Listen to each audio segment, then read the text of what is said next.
Winston Churchill possessed laser-focused historical vision, using patterns of the past to project decades into the future and determine how world events would unfold. Learn about a kind of vision even more powerful than Churchill's historical vision, an eternal vision that you can receive from God Himself. Next, on The Key of David with Gerald Flurry.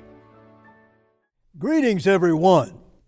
In the beginning of World War II, Winston Churchill was still out of the government, and even though he had warned the British people for a decade about Adolf Hitler furiously preparing for World War II, and yet there were the British appeasers that were in control at that time, and Churchill only had one friend who was having some kind of a strong help in the government, and he felt like he was just about the only one he could depend on.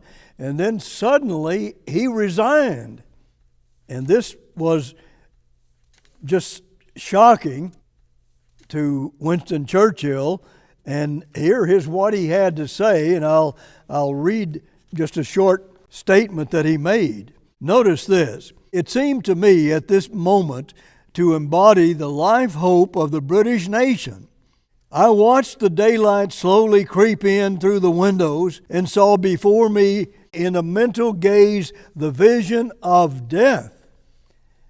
He thought that might be the end of the British Empire.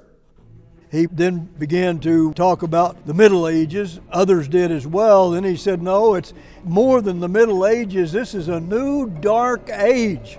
A new dark age that's coming on the scene. Now that was in World War II. And where are we today to compare with that? Well, a new dark age, even greater, is facing us today. He said he was afraid that we're going to sink into this abyss and never get out of it. So it was a very, very difficult time for him. And we face problems like this far worse than he did. How about us today? Are we entering into the new dark age? Well, yes, we are. More than most people even realize. But that is true because we have a world full of nuclear bombs in many nations. What does that mean? But anyhow, when Churchill talked about his finest hour speech, he talked about that new dark age they were now facing. It was new and it was a dark age. And it's something that everybody ought to be aware of, and they ought to do something to help end that, if they could even do so. But God promises that He will protect His very elect. Now that's a great promise and a great hope, but if you are God's very elect, He says He will protect you from all of that. He'll do that. Notice what it says in Revelation 12 and verse 14. "And to the woman were given 2 wings of a great eagle, that she might fly into the wilderness, into her place, where she is nourished for a time and times and half a time from the face of the serpent." The woman is a type of God's church. So this is about God's church being taken to a place of safety for 3.5 years. As the world is facing that new dark age filled with nuclear bombs and nations that had nuclear bombs. Let me just read you another scripture that I want to focus on today. Proverbs 29 and verse 18. It says, "Where there is no vision, the people perish." Where there's no vision, the people perish. Now God is talking about an eternal vision here. This is God's vision. It's not like any man's vision. And it has to be real to us if it's going to mean anything. And yet Most people don't have the joy they should have in their lives because they don't have that vision, that beautiful vision, eternal vision that God has in His mind and is putting in our minds if we will allow it. But not much of that is being done today. An eternal vision. I want to talk to you about God's vision today. God's vision today.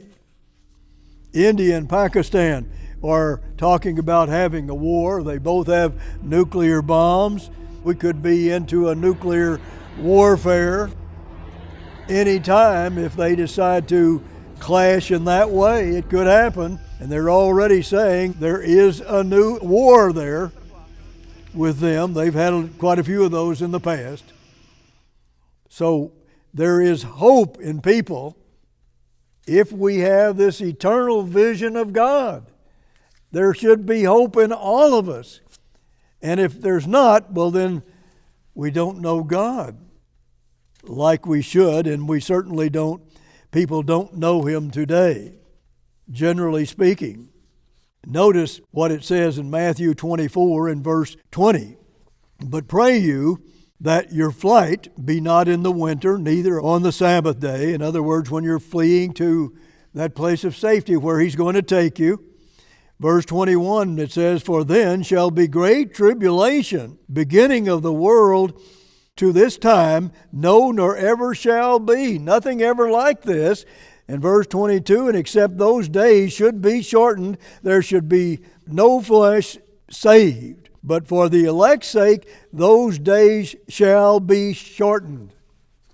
And then verse 24 says, For there shall rise false Christs and false prophets, and shall show great signs and wonders, insomuch that if it were possible, they shall deceive the very elect. But the very elect cannot be deceived. That's a marvelous statement and gift to God's very elect. They cannot be deceived. Now, how does that compare to you? John Lucas wrote about Churchill the visionary a few years ago, and I just wanted to read a couple of paragraphs that he mentioned about a visionary. And he talked about the Oxford English Dictionary, stating that something which is apparently seen otherwise than by ordinary sight. In other words, you've got a foresight that's beyond the average person or the ordinary person, much beyond it. He goes on to say, on New Year's Day in 1953, consider that this was said even before Stalin's death. Churchill said that if I lived my normal span, I should assuredly see Eastern Europe free of communism. Counting Colville's expectable 70, that would have been the 1980s, which was exactly what happened. He had a vision that took him into 40 years ahead. And yet, that vision is not going to work for us to save us from a great trouble. There is another vision that will, God's vision. But this, we can't look to men, in spite of the vision they have, a few of them, and exceptionally few that we need to be thankful for in many ways. He went on to say Bismarck was reputed to have said that a statesman can look forward 5 years, but anything more than that, well, you can't do it, generally speaking. Not many people can go beyond that, but Churchill did. Still, that's not enough. That's not enough for us to see what's going on and even have a focus into eternity and everything that's ahead of us. That is quite a vision. It's unheard of in politics, but Winston Churchill was different. He had not a political vision, but he had a historical vision. He really knew history, and it helped him to see far into the future. That's the way it is with history. You learn so many lessons, and it shows you how to face the future in many ways. And yet people take that lightly today, and many of the universities don't even teach history, to their own shame and chagrin, I'll tell you.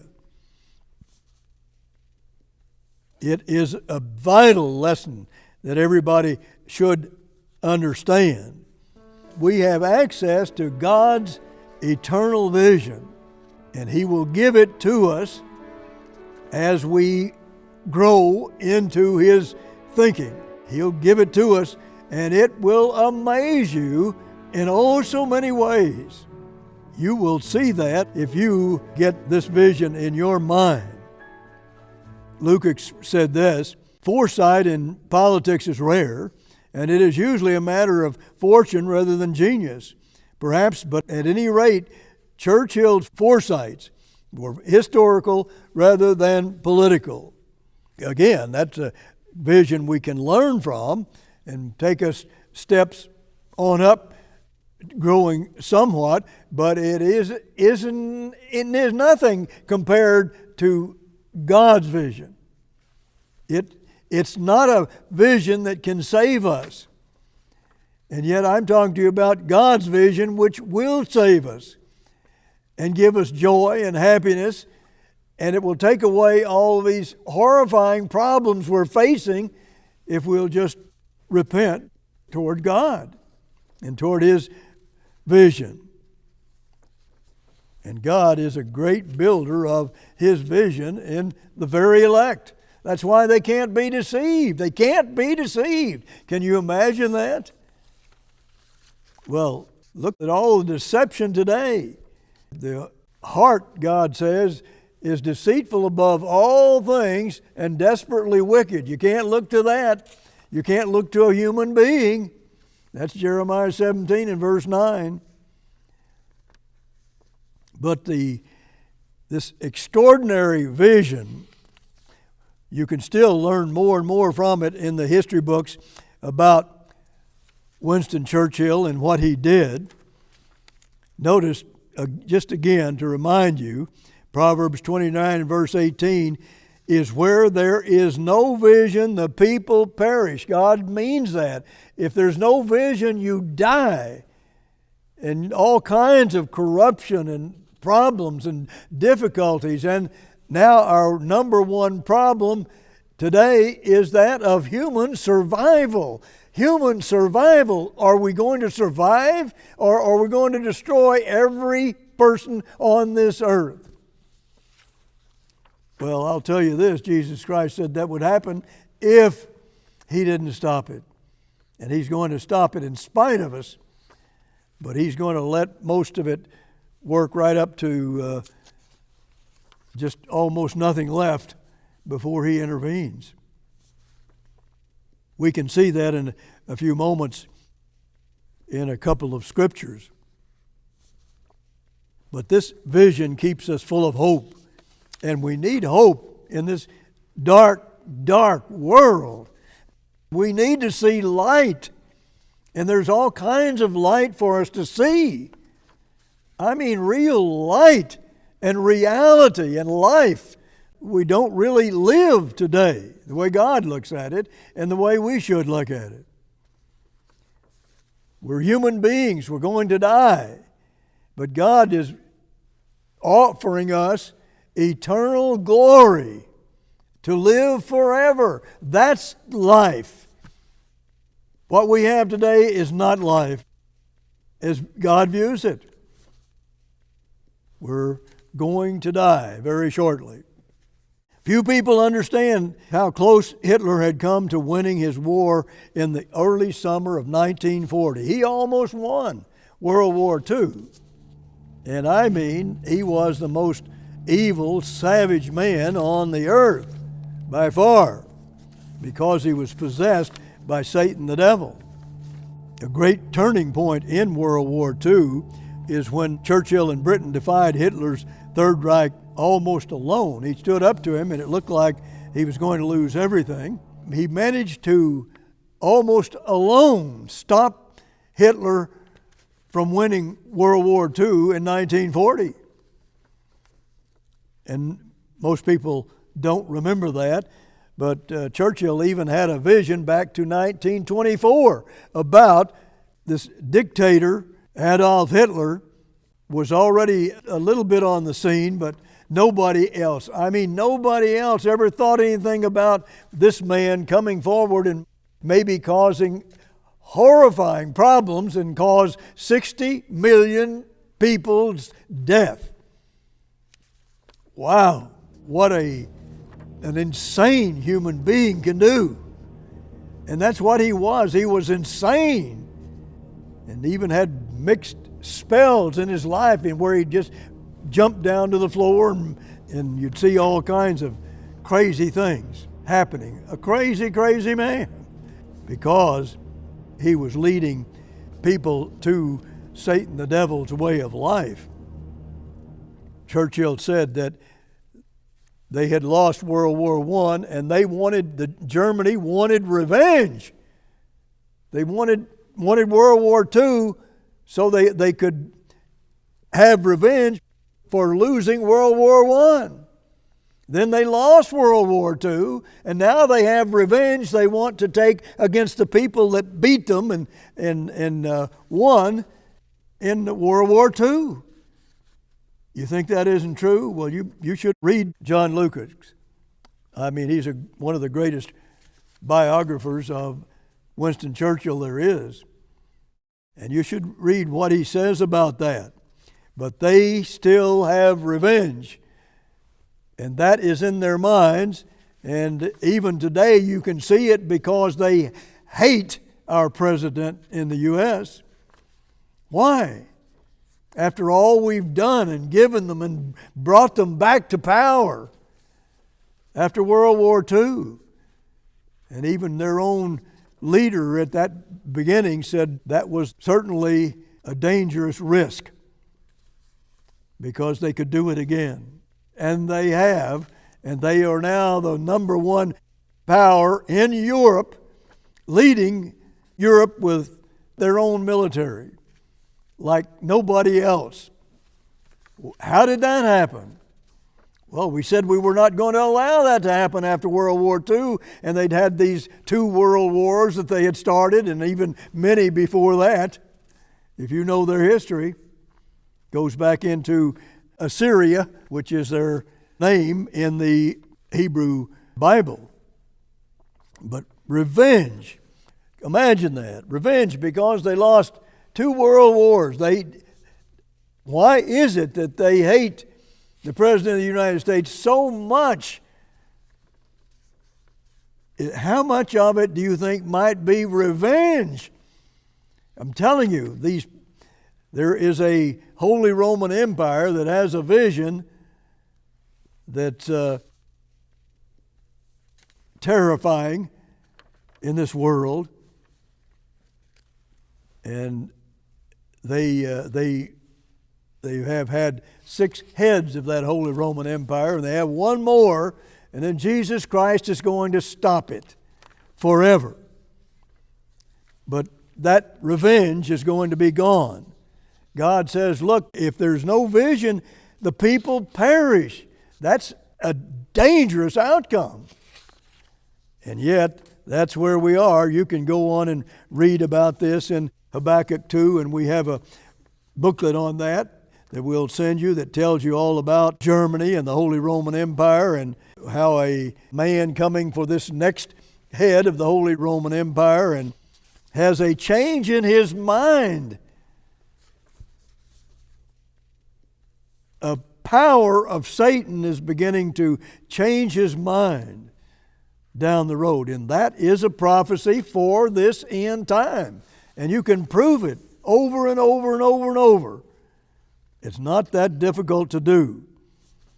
But Satan, the devil, is real, and he can even possess people and empower them, give them power, like he did Adolf Hitler, to just spread through a sea of blood. 60 million people died in World War II. 60 million. Well, Churchill kept warning everybody about him and what was coming. And if you read Ezekiel 33 in verses 1 through 6, you'll read about the watchman there that the people choose, and this can be of great help for their country. I can show you certain things where I believe this applies specifically to Winston Churchill, because he was a great watchman here in this end time. And who else has been one the way he has been in this end time? Nobody else really even comes close. But you see that those first 6 verses tells you about a human watchman, but God says that is not going to work for us. It has to be more than that. What is it that we need? Churchill was a key figure of 1940. He kept Hitler from winning the war at that time.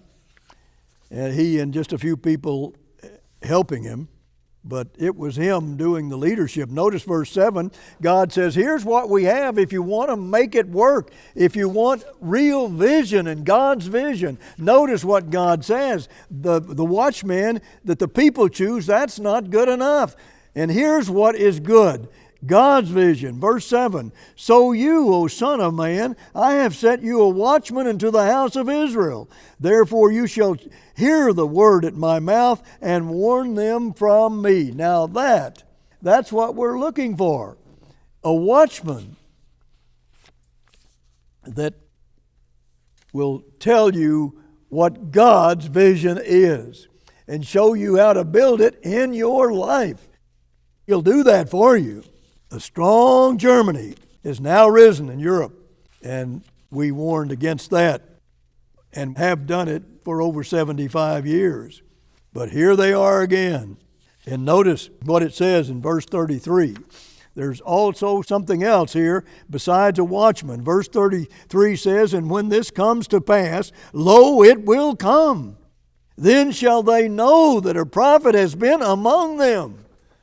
Then they're going to know that a prophet has been before them. You have to know the difference between a false prophet and a real prophet, and you can prove that. And we have material here, the Last Hour booklet and the United States and Britain in Prophecy, or the Ezekiel booklet. We have all kinds of information to prove this to you. Until next week, this is Gerald Flurry. Goodbye, friends. All our literature is available free of charge at no cost or obligation to you. Request the United States and Britain in Prophecy, Ezekiel, the End Time Prophet, Winston S. Churchill, the Watchman, and Habakkuk. Order now. The preceding program was a paid presentation of The Key of David, brought to you by the Philadelphia Church of God.